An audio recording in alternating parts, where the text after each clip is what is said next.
You're listening to the Orisa Wisdom Podcast, episode 36.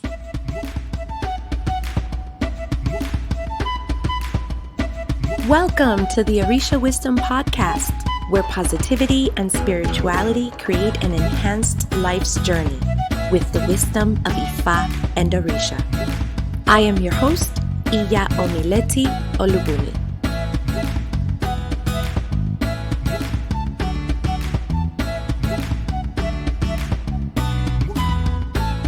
Welcome to the Orisa Wisdom Podcast. I am Iya Omileti. Thank you for spending some of your time with me to talk about all things Orisa, spirituality, and growth. So, especially for this one, turn up the volume in your car, put on your earbuds, grab a friend, grab a cup of coffee or tea, something good to drink, and let's chat. Today's episode is being brought to you by our very own Orisa Wisdom's top 5 things to know before choosing a godparent. It is our newest resource available to help you choose a godparent in our traditions.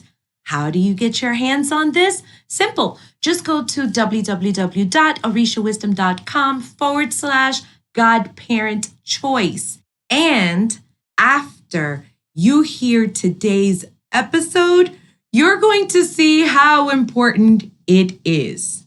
This is a very, very special episode because I will not be here by myself. Nope.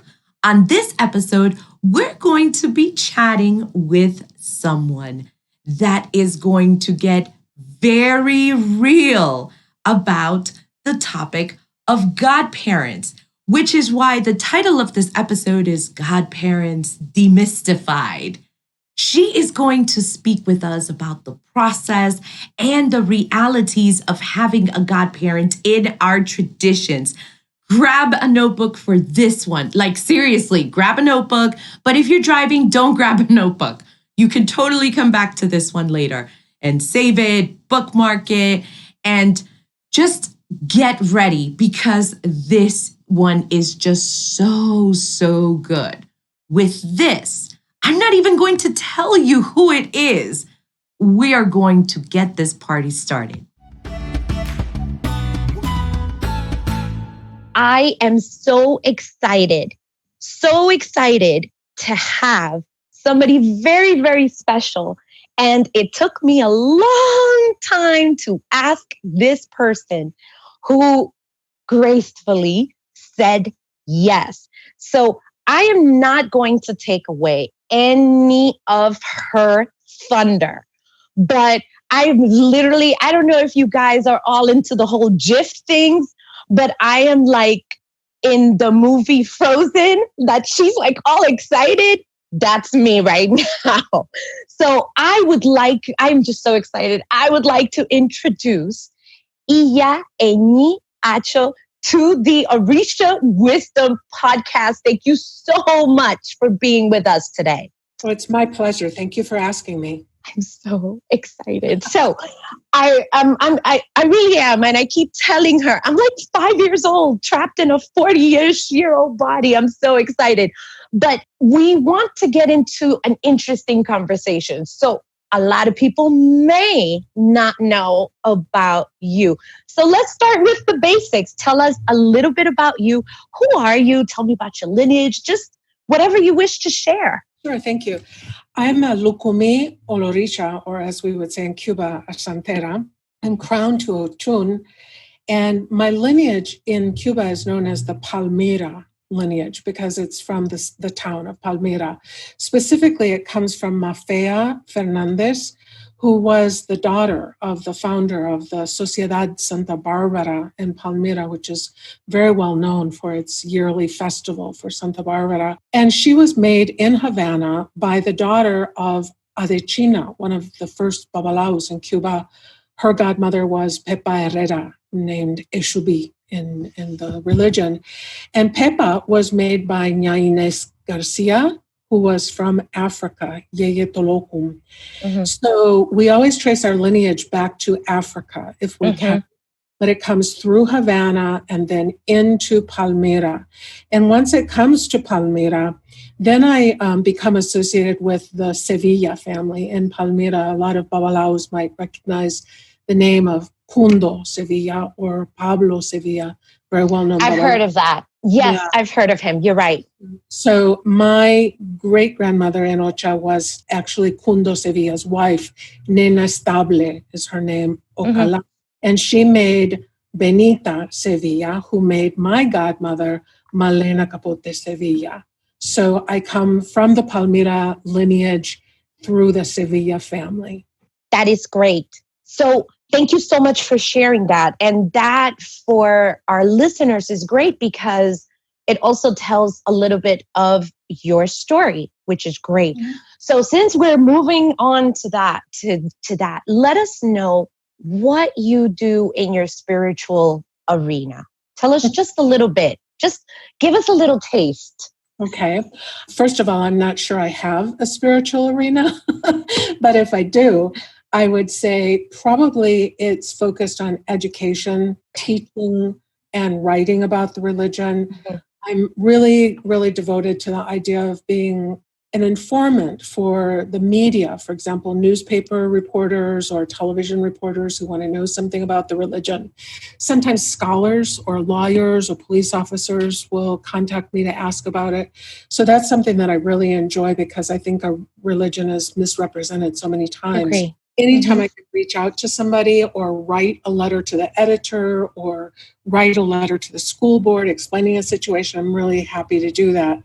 I also see myself as sort of a cultural liaison between Palmyra, my community in Cuba, mm-hmm. where I do all of my religious work, mm-hmm. and people from the United States, because more and more people are going to Cuba now, and not necessarily to Palmyra, but they go to Cuba to learn about the religion, and I try to help them to understand some of the cultural differences. Mm-hmm. I also am really committed to helping my community there in whatever way I can. A lot of community development projects, and I try to help them sometimes by looking for financing for them, but also just kind of being on hand and doing what I can to move those projects forward. And finally, just I guess on a personal level, I would say that I really enjoy divination. I do consultas for people, and I really enjoy that. So working with my godkids and with people who need some orientation or guidance, mm-hmm. I'm really happy to work with them doing readings. Thank you for sharing. Oh my God, that is not just a spiritual arena. You just gave me like a whole circle there. And I love it. I love the fact that you are able to still go into your community. And I think that the teaching aspect of yours, just the way that you write, it was such a pleasant thing when I called you a while back. Remember? I'm like, oh my God, she talks just the way that she writes. It was so refreshing because sometimes people talk in a certain way, like with their words, mm-hmm. like with their voice, but they use their words in writing differently. And you speak the same way, but you convey things in a way which I think what you said about being a liaison is great because it fits you. Thank you. It really fits you. Like that's like a little glove, like a little mm-hmm. guante for all my Spanish-speaking people mm-hmm. out there. All right.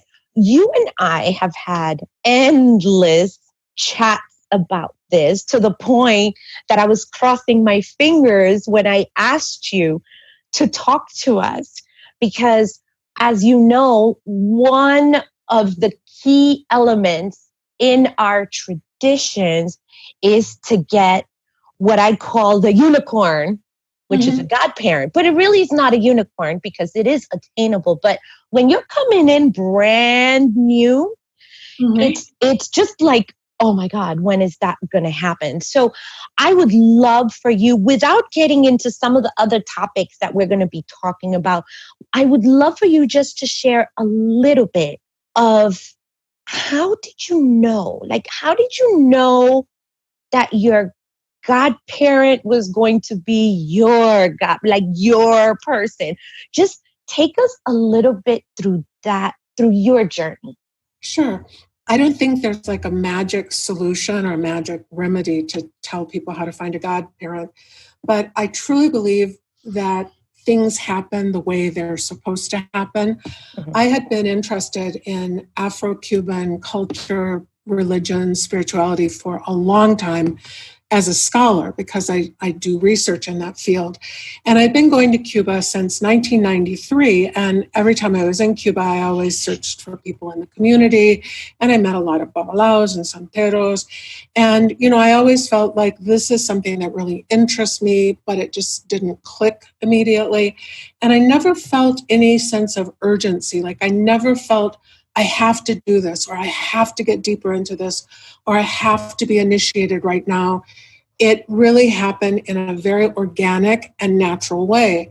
And it happened specifically in a way that I think I could never have imagined happening.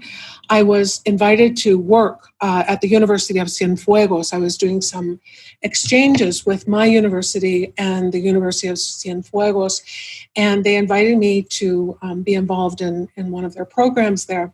And I met a man who was a professor there who turned out to be a babalao. So he invited me to his house to meet his family, and his whole family is in the religion. And it turned out that he was actually the president of the Sociedad de Cristo, which is where years later I did make ocha. But I met him first just as a friend and a colleague. And, our conversations weren't all about the religion and how do I get into this. He eventually did a reading for me, and I just got to know him as a person. And I, sitting in his house was always like Grand Central Station. So there were tons of people coming in all day long, and lots of babalaos and lots of santeros and santeras, and just stuff going on all the time. And I sat in the patio like a fly on the wall and just absorbed it and watched. And in his free time, I would ask a question like, why are you doing that? Or what is that?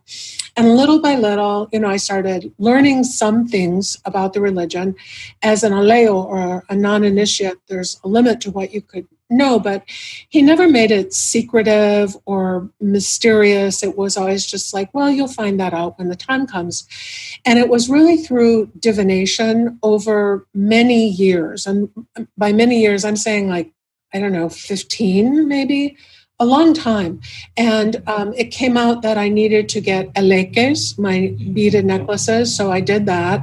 And then it came out later that I needed to get cofa de orula, which I got. And it was my sign that I got in cofa de orula that said eventually I would need to make ocha. I had not thought of it, frankly, up until then. I really didn't think I was going to become a santera. But the sign said that I needed to do that eventually, no rush. And he really, emphasized no rush when you're ready. And I think it was probably, 4 or 5 years later that I actually, made ocha. And by then I had received my warriors, and I really knew everybody in the house. I knew him. I didn't have a godparent. I had him as my godfather and Ifa because he gave me cofa de orula, but I didn't have an ocha godparent at that time. And when the time came where I said, yeah, I think I'm ready to make ocha now, he asked me if I wanted his mother to be my godmother, and I did, because she was the daughter of the founder of the Sociedad de Cristo, the sister of Kundo Sevilla, and just like she had 60 years in Santo. And she agreed, but she was really too old to do it physically. She was bedridden. And so I wound up with his daughter as my godmother. She was made by her grandmother, so it's all in the family. And at first I thought, this is kind of weird that I have a godmother who is younger in birth years than I am. But it was actually a really, really, really good choice because we have compatible personalities. And I think our age difference, the fact that I'm older in birth years and she's older in santo years, really creates a bond of mutual respect. And so, it was a really good choice. When he first told me, I thought, or he asked me, do you want her? I thought, it's kind of weird, but I liked her, and that reaction was yes. We asked Orula said yes, and moved forward. And my Oyubona was an older lady, more close to my own age who turned out to be his mother-in-law. So it really was all in the family. But I really like that combination of having a godmother who was younger than me and an oyubona who was an older person. I like the multi-generational aspect to it. So it was a good fit for me. So this is what I got from you. It was organic. So you weren't like, I need a godparent. I need a godparent. No, it never. kind of just happened. Mm-hmm. Okay. And it came out of, I guess, a work friendship, but there was no, you must initiate right now or die. No. Okay. In fact, I think for the first few years that I knew him, whenever I would ask too many questions, he would say, tranquila, chica, calm down. You need to know this now. There's time to talk about that, afterwards. So it was always very much like paso a paso, step by step, little by little. You'll find that out later, blah, blah, blah. But Iya, it's really hard because in the beginning, when I got started, right? I was like, when I really got serious, I was 20? Like seriously, I could ask you at least 10 questions in 30 seconds.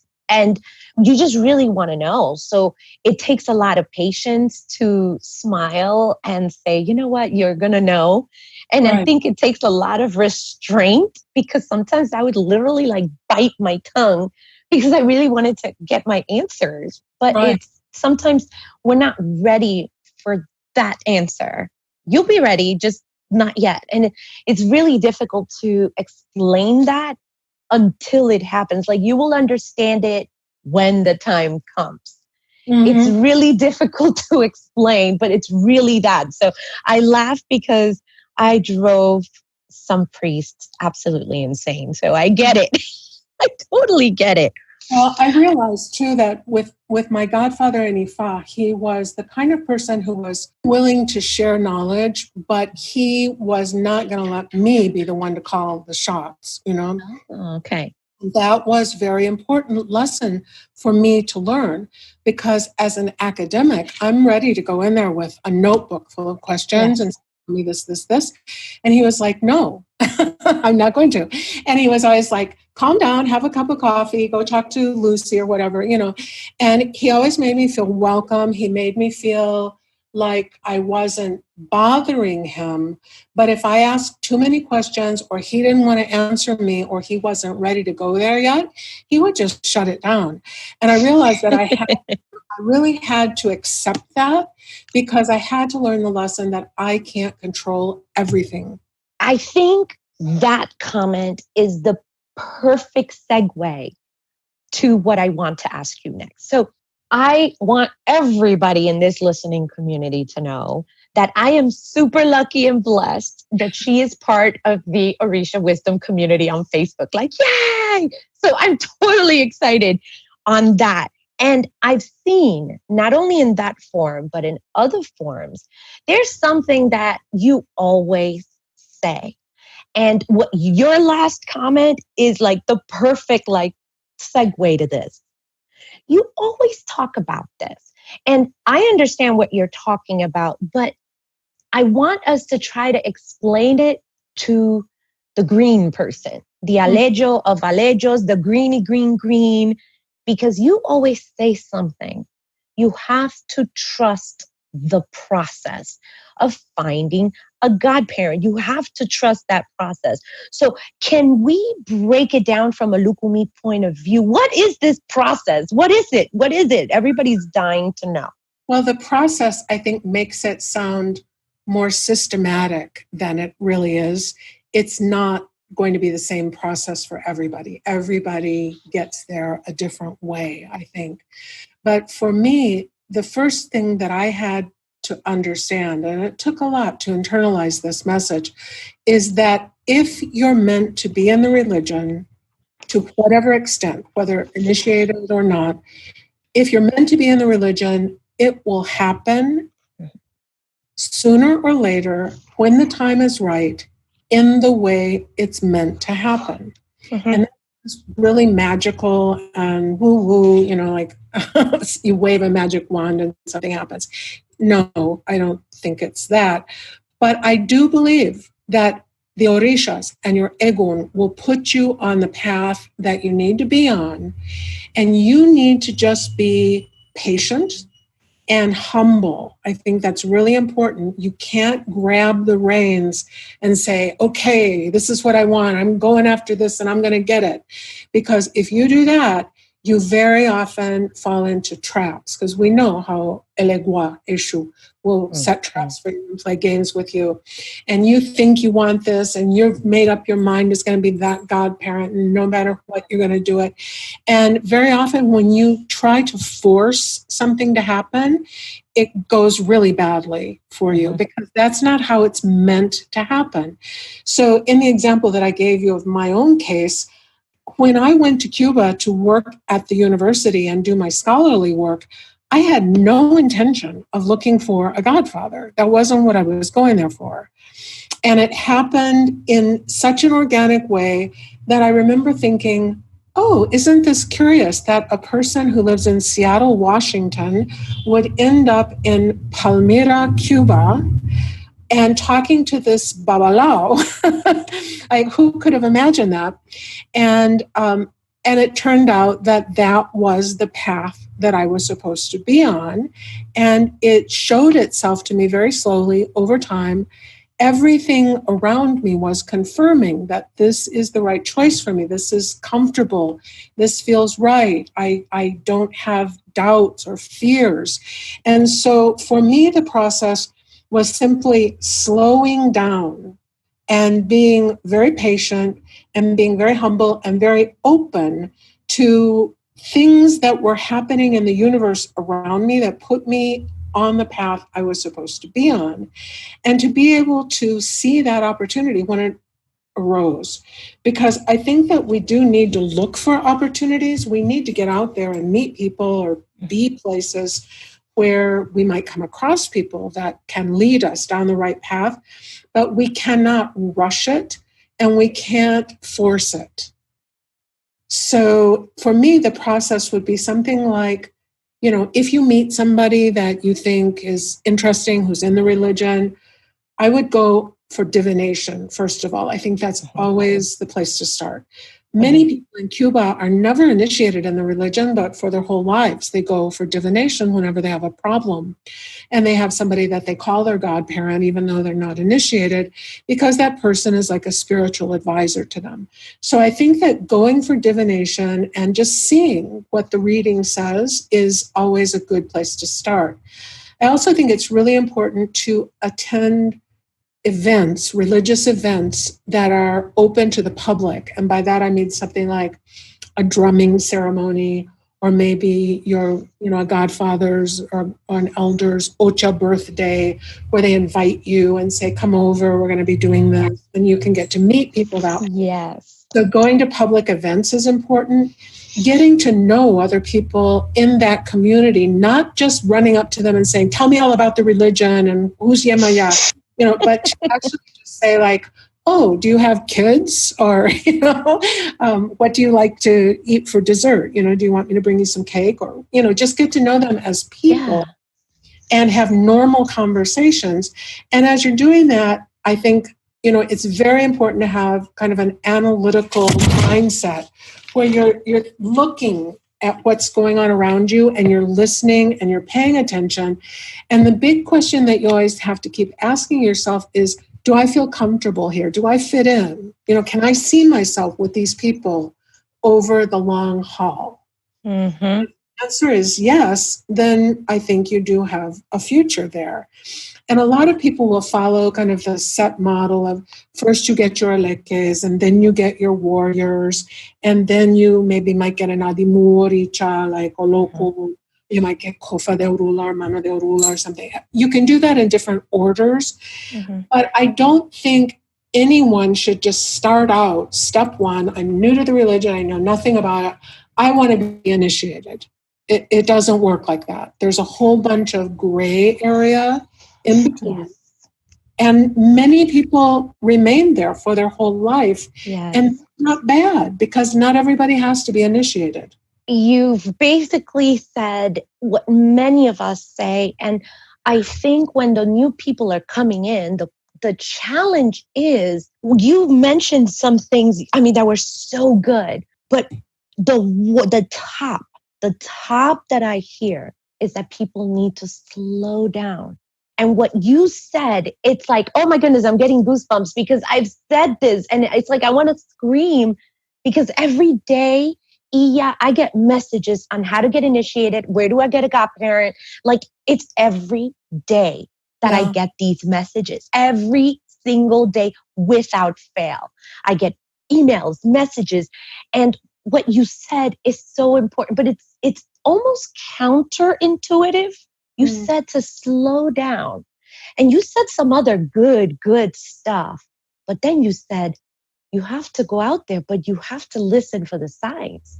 So think about it. If you're not slowing down, like grounded, you're not going to be able to hear what we say, the little vocecita or Ori talking to you or anything, or your guide, nothing, because you're so excited and you want to force it so bad because you want it, that you're not hearing those little signs. Mm-hmm. That's very true. I think that a lot of people are enthusiastic and they are excited and they can't wait. I understand that. But I also think that the Orichas have their own time for doing things. And if it's not time for you yet, it's not time for you. You just have to wait. And that's a very difficult message for people in our modern society to hear. We have instant gratification, everything. Yes. You can get on Amazon at 2:00 in the morning and order something that arrives on your doorstep the next morning, That is correct. And people are used to that. It's like, I want this. Where do I get it? Here's my money. They talk about it almost like they're signing up for an athletic club or a gym or something. It's and it doesn't work that way. I mean, first of all, there's not like an office where you go sign up to be in the religion. It doesn't work that way. And you don't sign up for it. The religion calls you. And there's no other way around that. If you believe you are being called, then you have to just trust the process, that it will take you where you need to go at the time you need to go. And you can't grab control over it. I think there's too much desire to control everything, and you have to let go of that. I'm literally like nodding, like, yes, absolutely. Because I understand. So I know that we have spoken in the past, but how I built the community is through two lenses. So lens of a priestess now, which I am, but the other lens is when I was starting out. So I'm glad to hear that you can see the enthusiasm, because that was all that I had. I had this energy, and I've said it before. I didn't care if it was Daffy Duck. Somebody had to initiate me, because that's what I felt I needed when I started, because I had decided that it was that way. And it wasn't meant to be that way. But it's interesting what you also mentioned, that I don't know if people are going to catch it, but I'm going to go back and fish for it.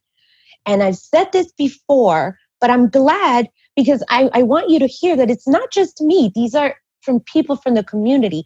You said that Eshu is there, and Eshu will place things. Like if you want to force it, he'll like, oh, you want to get initiated? I told you it's not your time, but you want to do it? Here, have fun with that. And it never turns out that way. I'm sure you have like hundreds of examples on this, but you have to be patient. And so I hear, this is what I heard. You have to slow down. You still look for opportunities. You meet people. And for all of you who are looking, it's not like, hi, are you an Orisha priest? So tell me about this. Like, really try to get to know that individual. I think that it's important to know that this is not in a church, like a building. Like, it's not in a building. you have to kind of earn their spot, your spot into their homes. Mm-hmm. I'm sure would you like to tell us a little bit about that? You kind of went into it because this is your story, but just thinking from people who, like, let's say I'm standing in Walmart and I see somebody with a leke and I really, really want to talk to them. They're not just going to invite you to their house. Right. Right. Yeah, that's a thing that's very difficult for people to understand. And I get a lot of requests too, like you do, of like, where can I go to meet somebody, or where can I go to find this person? And the answer is their house. And you don't know them. You don't know who they are. So you can't just walk up to somebody's front door and knock on the door and say, hi, I heard you're an Olotita. Can I come in and talk to you? No, because my home is my home and I don't know you, and I'm not going to let a stranger walk in my house. So there is that element of, you kind of have to meet them in an environment that's, I for lack of a better word, I say open to the public. And that would be, like an Orisa event. Maybe they're doing a tribute to Yemaya at the beach or something, and you go there and you talk to people and you act, like a normal human being. You show interest in them, not only because they're a priest, but because you really want to get to know them, Yes. They're not priests are not like robots who walk around spewing out information about the religion all the time. Yes. Sometimes I don't want to talk about the religion. I'm tired. I would rather talk about the soap opera that I'm watching. So you have to remember that these are human beings. These are people who have full-time jobs most of the time. They work outside the home. They have families. They have kids most of the time, or elderly parents, or somebody that they have to take care of. They have leisure time that they would like to enjoy, and they have their own god kids that they have to look after. So these are really busy people. And for you just to run up to somebody and say, tell me, help me, I want this, it doesn't create a good impression.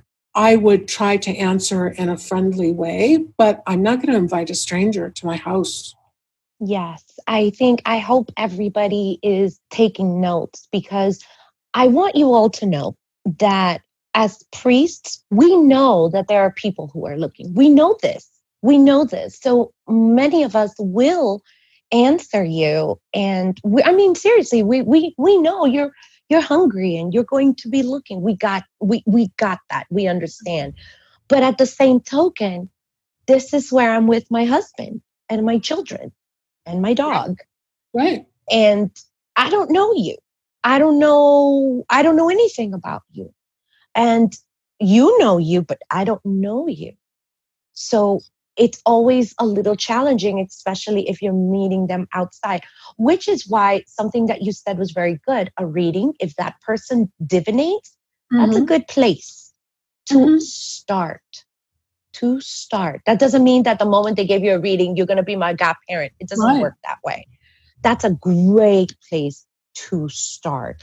Okay, so we kind of talked about a little bit about the process, and we talked that it's not linear. It's not first you go to A and then you go to B and then you go to C. Your process was very different from mine. And it's so beautiful because we all have a different process. But at the end, we all fall in our little cubbies that we fit perfectly. That was made for us. Right. But so let's say, okay, so we're looking and we're in the shopping market. As a godparent. We're shopping around. Let's call it like it is. We're shopping for a godparent. But there's two things that we have to know. And I think you are a very good person to speak, at least from your perspective. What are some of the responsibilities? I think we could combine this into the same question, from a godparent to a godchild. So we can cover that. And I think that these two, they have to be done at the same time because some responsibilities are similar. And what are some of the responsibilities from a godchild to a godparent?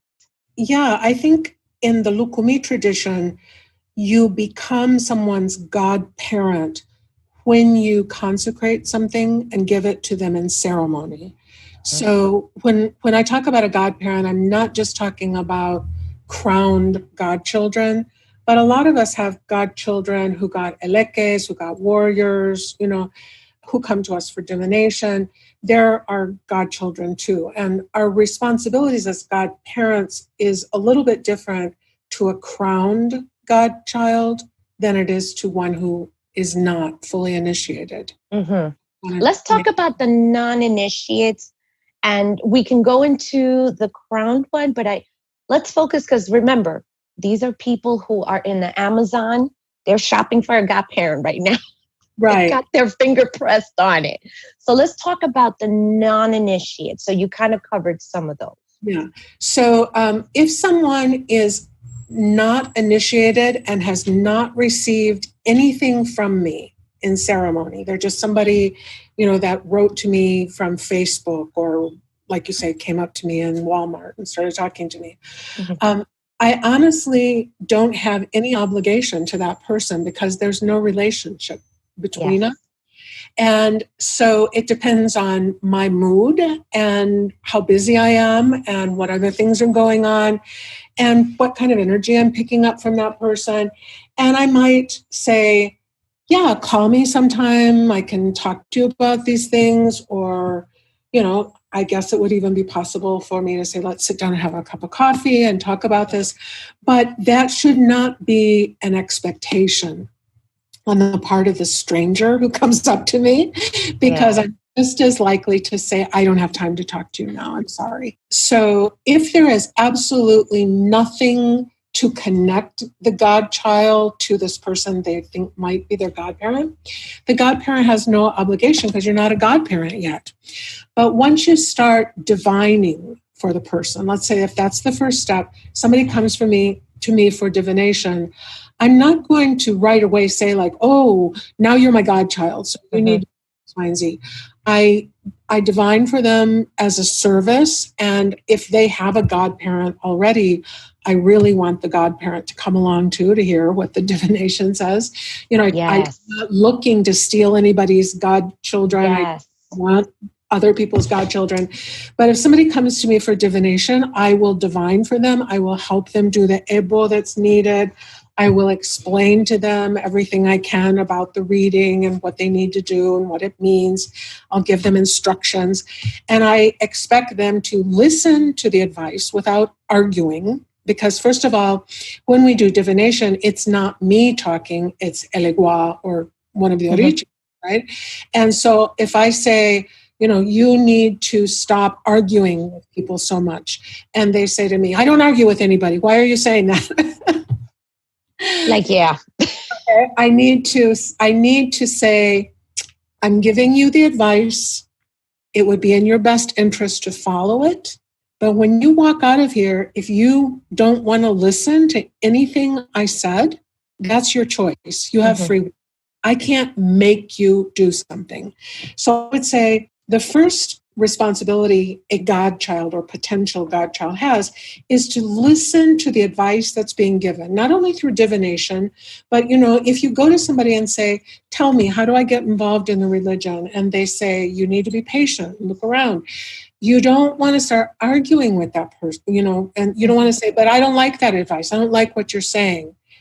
If somebody says that to me, I'm going to say, well, then go someplace else and talk to somebody else. Okay. Once the person has received like the beaded necklaces, the aleques, or the warriors, I think that the responsibilities of the godparent become greater then, and you need to be available within reason. No godparent I know is going to want to take a phone call at 3:00 in the morning from some godchild who wants to know the candle blew out that I put for my egg and what does this mean?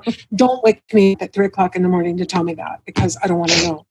I'm sorry, that is so funny, but I thank you for sharing that, because I think that in the beginning, unfortunately, people are just like, everything is spiritual. Everything means something. Right.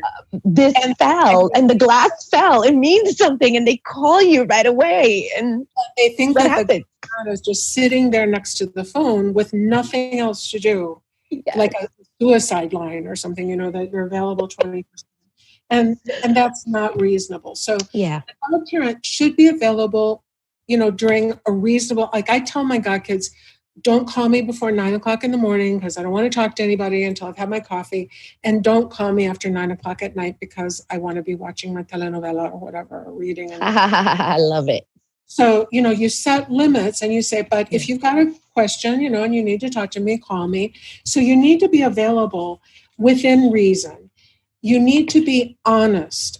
I feel very strongly about this. And, things cost money. So if I'm going to give you the warriors, there are things that go into that ceremony that cost money. And I can't just say, oh, it's free. It's all spiritual. It's all free. Nothing costs anything. It does. You have to buy things. So I think it's very important to charge fair prices. So whatever that is in your area, depending on the cost of plants and things like that you need to figure out how much it costs to do this ceremony, and your price needs to be fair, and you need to be honest. And that is to say, you need to do the ceremony the way it needs to be done. You need to explain it clearly. You need to make sure that the godchild understands what this ceremony is. If they receive their warriors, how are they going to attend to them? What you might want to start teaching them now that they're this far into the religion. That's up to the godparent to decide. The godparent has to set healthy boundaries of being able to say, I'm sorry, but you're not initiated. You can't know that. That's not for you to know. And that's just the way it is. You have to set healthy boundaries because you cannot enable a godchild. Yes. If the godchild is saying, I don't like this, or blah, blah, blah. It's like, I'm sorry, but that's what it is. That's what it is. You have to accept that. Can you elaborate on the enabling part? Because you're about to jump into some more goodness. Okay. But I caught it because I understand that. Yeah. But I want other people to understand some of what we have to work with when we're dealing with potentials. I'm going to call them potentials because, Sure. What does that mean that we do not want to enable, and why these boundaries are put in place? I caught that, but I'm sure you can share some more goodness. Well, what I think, and again, this is my personal philosophy. Yes, of course.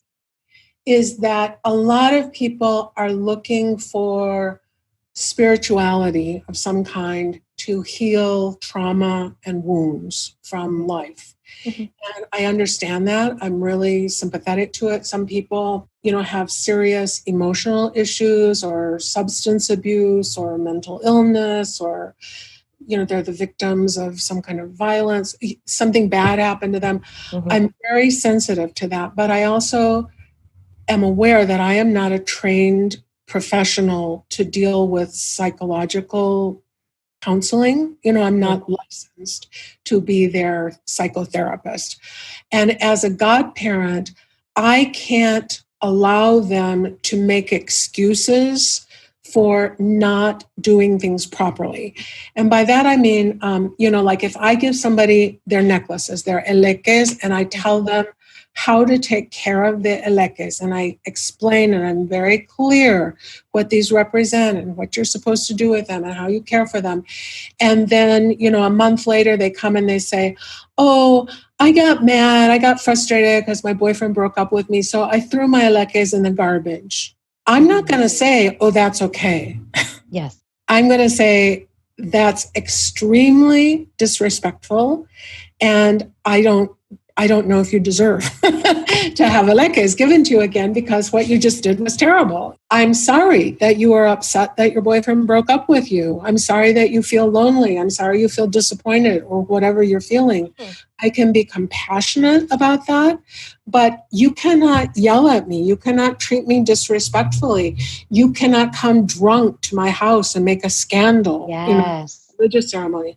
You cannot start fights with other people in my house. There's a set of rules about how you're supposed to behave.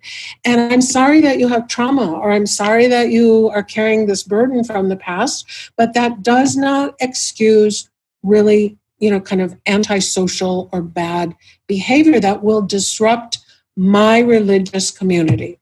Yes. And that's very important to me. I'll say, here's a list of counselors. Go get social help, social worker, help you, whatever you need. I'm willing to give them referrals and say, I support you in this and I hope you get better soon. And when you are better, come back. But the religion is not the place to come with all of your messed up problems to wreak havoc among everybody else. Well, I think it's important. So remember when I told you that I have two lenses on, the lenses of before and the lenses of after? Mm-hmm. Some people may choose to listen and just hear one piece of it. It's not like you said, they're not welcome here. It's more of, you can still come, because we're all broken in one way or another. All of us are a work in progress. But what you said was important, because sometimes people hear what they want to hear. What you said is that you can't come with your stuff to wreak havoc. That doesn't mean that you can't come with you, all of you. But if you're working towards getting better, I think that's going to be a very different story than I'm just going to come and be and destroy because, I don't know, I'm being dramaful or whatever. Right. I want people to understand that. It's not that that we're not looking for perfection, because there's no such thing. Exactly. Yeah, absolutely. Everybody brings flaws and everybody has stuff that they bring. But the thing that's very, very important to me is that this is a community-based religion. Yes. And when you're doing things in a group, it can't just all be about this one individual who has impulse control problems, for example. Okay? Yeah. If you're going to come to an event where there are 50 people or 100 people, and you come in and you're drunk and you start a fight with someone, that's not acceptable. Yeah, that's not acceptable. And I don't really care what your excuse is. You need to go deal with that someplace else, because the religion, we're not going to judge you because you're drunk, but we don't want you here like that. Gotcha. Go someplace else, deal with it, and come back here when you can be respectful and salute your elders and behave appropriately before the drums and dress appropriately, because we have protocols, we have rules that people need to follow. And it's not just arbitrary and kind of meaningless rules. They're rules that make sure the community will continue to function smoothly. And at our ceremonies, we want there to be good energy. We want there to be positive energy. We want there to be tranquility and peace and harmony and that kind of energy flowing back and forth. We don't want somebody coming in and creating a big mess. And I think that that's a very good distinction that you made, that, people can have lots of problems, but when they're going to be interacting with the religious community, they need to try to control themselves the best they can. Yeah. So we've spoken a lot about what we are expecting as the people in the community. Like I said, this is it's not called potentials, but so that we can make a differentiation of the alejos that are potential God children or people within the community, or for an egbe, right? Mm-hmm. So we've already spoken about some of what the characteristics and responsibilities of them are. So I would love to ask you, in your opinion, for them, what should they look for in a possible godparent or priest to work with? Let's just use godparent because that's the one we're focusing on. So what characteristics should they look for? Okay. What do you think?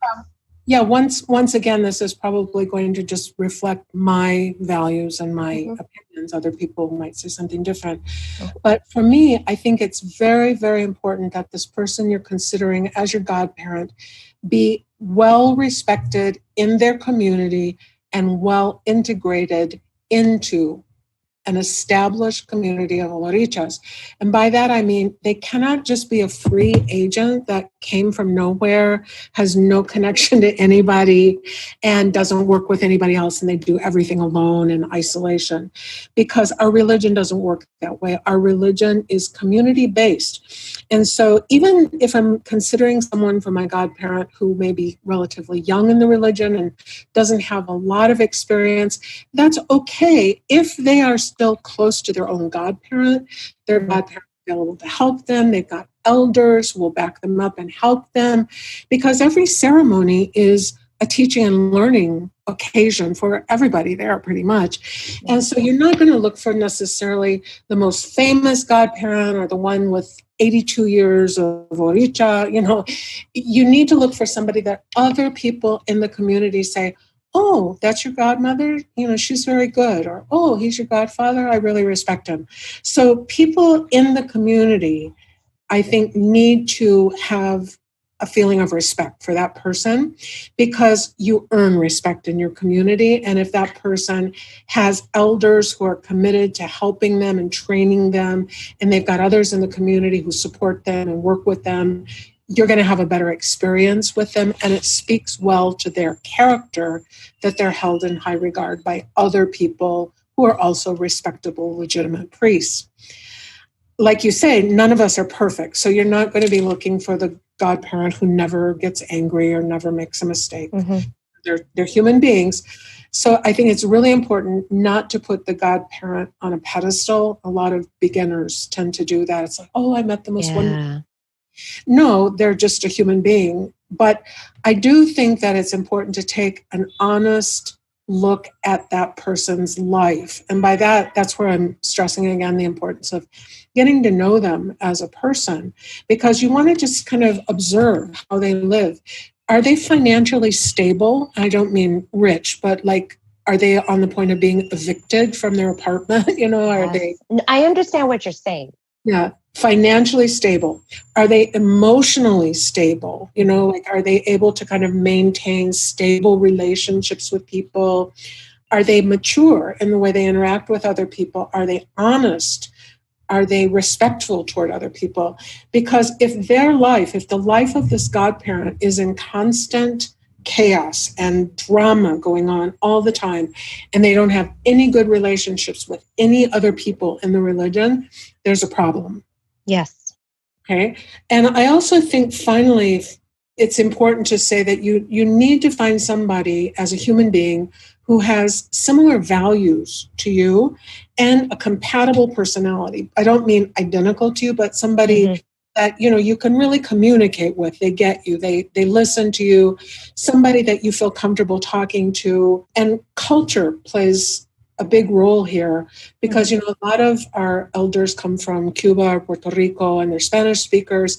And if you don't speak Spanish and you don't know what they're talking about, and their culture is foreign to you, and you just see this little old lady running around screaming at everybody, and you don't know why, and you don't know what she's saying, it's going to be very confusing to you, right? And everybody else laughing, and they're going like, oh, there goes abuela again. She's all worked up. It doesn't mean anything. But if you're not from that culture, it can be really confusing, and you can feel unwelcome, or, oh, he's mad at me. I don't know why he's yelling at me. So I really do think that you have to consider, the people in the community, the godparent and the people in the community. Can you communicate with them? Do you speak the same language? Like, do they speak English, or do you speak Spanish? You also need to kind of think about, their culture, because if they all grew up in the countryside of Cuba and you're from New York City, your experience of life is going to be pretty different, and so your values may be different. And you just need to think about whether you can deal with that effectively or not. And it might be better for you to find somebody from your own community, who grew up where you grew up and understand where you're coming from. That's a personal choice. But I would say those are the things that I would recommend looking for in a godparent. Oh, that was so good. That was so good. I don't even, that was so good. That was so good. I hope everybody is going to take notes. I'm here over here, and I don't know if you heard me. My pen was absolutely going, because that was so good. that was so good. I hope that people can really understand and take notes and re-listen to this, because that was so good. And it just has real life experiences. And this is experience talking. And just take tons of notes and read them again. So since they're going to be taking some more notes, I'm hoping, because I am such a lover of pen and paper, what advice would you give to folks who are new in our traditions? I know we talked about a ton of stuff. I mean, this was so good, so good. But if we were to crank it down, let's just crunch it down to 3 bites. 3 bites. What would be the 3 things that would be most important for a new person to consider when they're looking for, the way we've been kind of talking about it, when they're shopping around for a godparent? What would be the 3 sound bites, the 3 pieces of advice that you think are the top 3? Okay. The number one thing for me, and this is something a lot of people don't want to hear, is that you need to be very clear in your own mind about why you want to do this. You have to give it serious thought, and you have to understand, what does it even mean to be in the religion? Like, what exactly is that? What would that mean in terms of how you're going to live the rest of your life? What are the expectations and obligations that go with this ceremony or that ceremony? Because it really is a commitment for life. Yes. And you can't just get initiated and then change your mind and say, oh, this wasn't for me. Because in my opinion, once you are crowned, that's it. Whether you want to be in the religion or not, those orichas were put to your head and they're not going to go away. So you have to know what it is you're doing and why you want to do it. And you have to be brutally honest with yourself. And if you're looking for like the magic bullet to fix all your problems, or you want to get wealthy or whatever, you want to find the ideal love of your life, that's not why you go into the religion. So be very, very clear and very honest with yourself about why you want to be in the religion. And I think that if you are honest with yourself, that's going to give you more insight into what kind of godparent that you're going to find. Yes. Because you're not going to go out and just, fall into the hands of the first charlatan that comes along and promises you the world. You're going to be very clear about, this is what I want, and I need a person like this who can help me do that. Okay? The second thing I would say is, and this was some advice given to me when I was a yabo, I'll never forget it. An experienced santero in Cuba told me, don't put your faith in human beings. Humans will let you down, but your egun and the orichas never will. And I think that that's a really important point, because we hear so many people say, oh, my godparent, it didn't work out. We broke up. We're never going to see each other again. We don't talk to each other anymore. And so I don't want to be in the religion. Like, it was a mistake. I don't want to do this. You cannot confuse the human problems that come up, either with a godparent or a god sibling or your community. Those are human problems. Those are human failures. But if you have faith in your egun and the orichas, you are not going to want to abandon the religion just because you have a bad experience with a human being. I think that's an important to point out. And the other thing I've already said many times is that you have to be patient, and you have to believe that things will work out the way they're supposed to work out. You can't force it, and you can't rush it. So that's just kind of summarizing the points that I'd made before. But it is very, very important to be clear about, why do you want to be in this religion? What does that even mean to you? And then if that's your goal, then come up with an organized plan of how you can realistically do that. I don't know if you heard my pen going, but it was going. It was so going. These are very good points. And not that people want to hear it. That's not what they want to hear. They want to hear who their Orisha is and how they're going to get initiated next month. This is very sound advice. I am so grateful. I really, really am. I'm super grateful. Thank you for that. I am hoping that the community will hear it, and I'm sure we're going to see tons of comments on it because it was honest and it's coming from not just your experience. I think it's also coming from your point of view, what you've seen within the tradition. So this is great. Thank you so much for that. So after all of that heavy duty conversation, because I'm going to have a collection of priests, and you're one that I'm going to put in my pocket to say fun things to me about the traditions, but with in a little more lighthearted way. If there's a fun question I love to ask. If there was a vision on how the world would be, what would that look like for you? And this is open to whatever it is for you. Well, my first reaction is to say that I'm a very realistic person. So I have, I think, a realistic vision of what the world is. The world is made up of both good and bad. And that's part of our religion, because we learn that if the bad didn't exist, we couldn't recognize and appreciate the good. I think that's a really profound concept, because what it tells us is that bad things are going to happen sometime. There are bad people out there. There are bad things. And when we encounter them, it's a learning opportunity. It's an opportunity for growth. So I see the world as good and bad, dark and light. That contrast, the binary contrasts, are really important in our religion.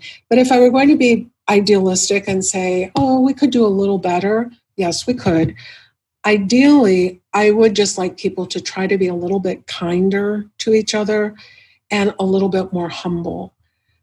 I'd like to see them put their egos aside and to interact with each other in a more compassionate way. I think it would also really please me if the religion didn't become a commercial enterprise for a lot of people. I worry that that's what's happening, that people are buying and selling things like it's some kind of product that you get on the internet or something. And I really don't think that's the right way to think about our religion or to interact with our religion.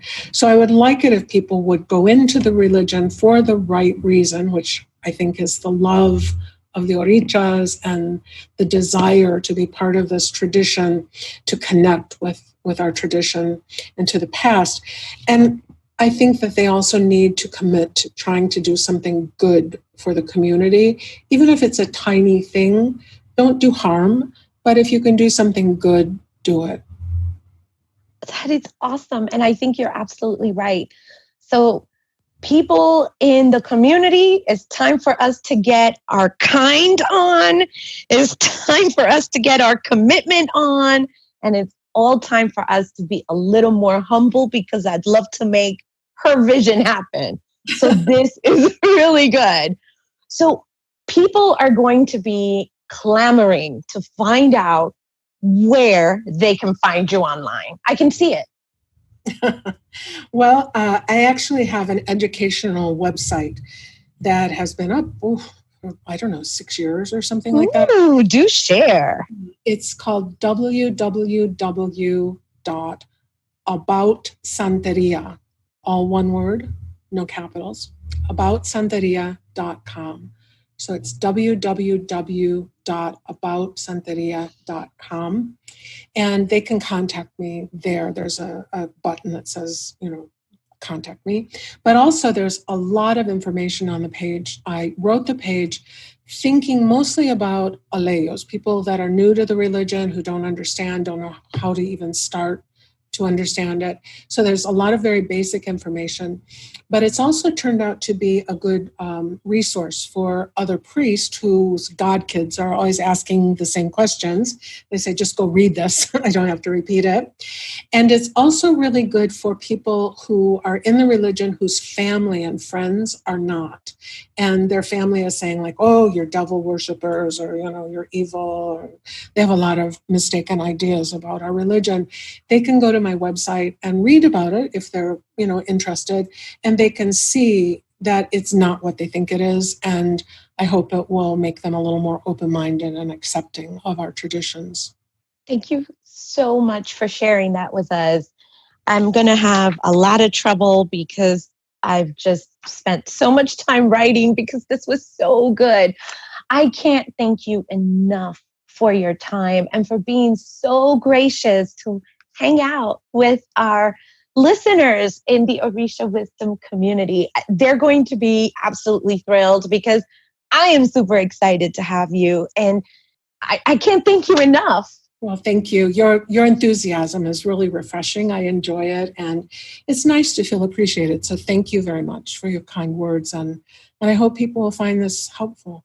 You don't even need to hope. That's a done deal. It's helpful. It's totally helpful. Good to know. We have reached the end of this amazing episode. Oh my goodness. What did you think? Wasn't that amazing? I do hope that you enjoyed this and really learned from it. There were so many topics in there that we discussed and that I think that they should just be brought out to light. It was just a lot of very real discussion here.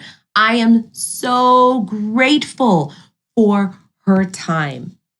A couple of things before I go.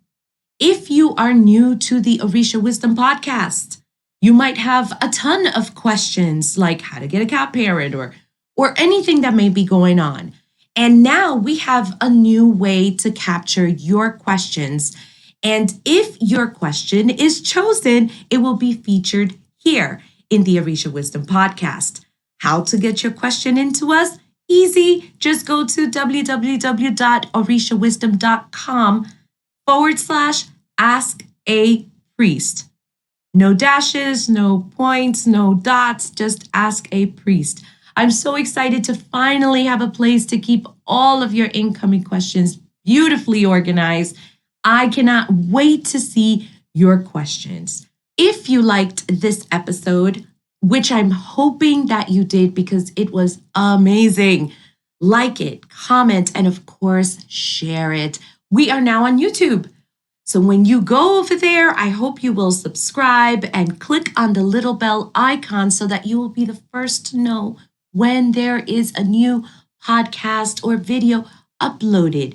I will link you to the YouTube channel on the show notes so you do not have to worry about a thing. Now, for the show notes, and this is also where you're going to find details on how to get a hold of Iya Eñi Acho. Definitely go to www.orisawisdom.com/36, the number 3 and 6. In there, I will link to everything that we talked about and also, of course, where to find her. Stay tuned for the next couple of episodes. I'm not going to give it away, but I will say this. It has to do with a yawo. Another one has to do with one of the biggest challenges that are among the Orisa community. And we're also going to tackle a couple of your questions.